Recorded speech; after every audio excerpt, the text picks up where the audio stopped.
કડા સિદ્ધેશ્વરી માતાજી મંદિર નજીક એસટી બસ સ્ટેન્ડ પ્રસાદ ભંડાર બની જવાનો મામલો।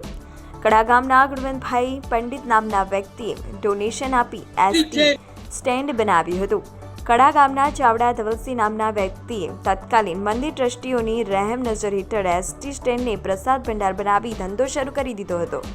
મંદિરના નવા ટ્રસ્ટી શૈલેષ પટેલે કહ્યું, આ અમારા ટ્રસ્ટી મંડળ પહેલાના સમયમાં થયું છે। આ ખોટું છે। એસટી સ્ટેન્ડ લોકો માટે હતું। હવે આ મામલે અમે કાર્યવાહી કરીશું। કે પટેલ એટલે આ શું બની ગયું છે?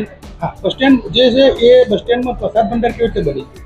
હવે એ ટાઈમે હું તો અહીંયા ગાંધીનગર રહું છું, અહીંયા કડા લેવલે હું છું નહીં, પણ અત્યારે હાલ ટ્રસ્ટીમાં હું છું। એટલે એ ટાઈમે કેવી રીતે બન્યું અથવા તો આ સિદ્ધેશ્વરી મંદિરના કોઈ ટ્રસ્ટીનો હાથ હોય અથવા સપોર્ટ હોય એવું બિલકુલ ગલત વાત છે। અને એમાં ખરેખર વાસ્તવિકતા શું છે? વાસ્તવિકતા તો હાલ તમે જે તમને ફિઝિકલ વિઝ્યુલાઇઝેશન થાય અને તમને જે ખબર છે એ જ હકીકત છે। હકીકતમાં શું બનાવ્યું હતું, શું બની ગયું? હકીકતમાં તો એ યાત્રિકોને બેસવા માટે બસ સ્ટેન્ડ જ બનાવેલું હતું, એ શુભ આશયથી જ બનાવેલું હતું। આજની પરિસ્થિતિ કંઈક તમારી દ્રષ્ટિએ જુદી જ લાગે છે અને અમારી દ્રષ્ટિ પણ જુદી જ છે। તો હવે ટ્રસ્ટી મંડળ આમાં કોઈ કાર્યવાહી કરશે? અમારે ટ્રસ્ટી મંડળનો એમાં કોઈ રોલ છે નહીં, એનો અમારી ઓનરશિપ જ નથી।